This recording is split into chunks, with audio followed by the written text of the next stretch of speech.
Séance qui se termine en territoire positif avec un CAC 40 qui parvient à rallier le seuil des 5300 points en clôture, ce qui n'était pas arrivé depuis le 28 février dernier.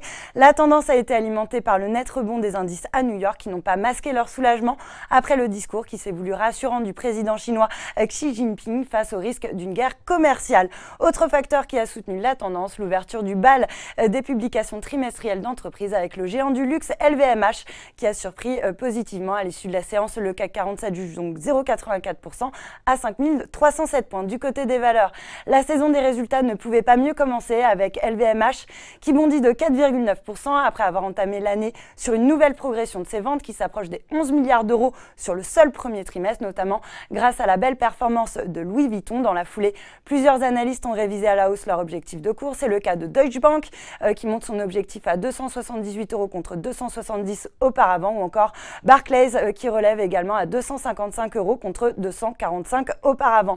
En tête du SBF 120, Génico bondit de 7,1% à 72,70 euros après l'annonce d'une OPA de la part de l'américain Verifone. Un consortium de fonds de private equity a proposé une prime de 54% sur le dernier cours d'hier. Selon Invest Securities, la transaction de Verifone, dont le montant a atteint environ 3,4 milliards de dollars, fait ressortir une sous-évaluation de 25 à 30%, ce qui pourrait relancer la spéculation sur le dossier. Le secteur parapétrolier se distingue également dans le vert, dopé par le rebond des cours du Brent qui vient de franchir la barre des 70 dollars. Valourec et Technip FMC bondissent respectivement de 4,7 et 4,03%. Air France KLM, à l'inverse, perd du terrain alors que les pertes liées à 7 jours de grève chez Air France sont estimées à 170 millions selon la direction. Du coup, la hausse de 5,4% du trafic passager en mars est passée complètement inaperçue. Et puis sur le SRD, Sequana plonge de 7,1% à 67 centimes d'euros. Le géant de la papeterie est logiquement sanctionné après l'annonce d'une perte nette plus que doublée en 2017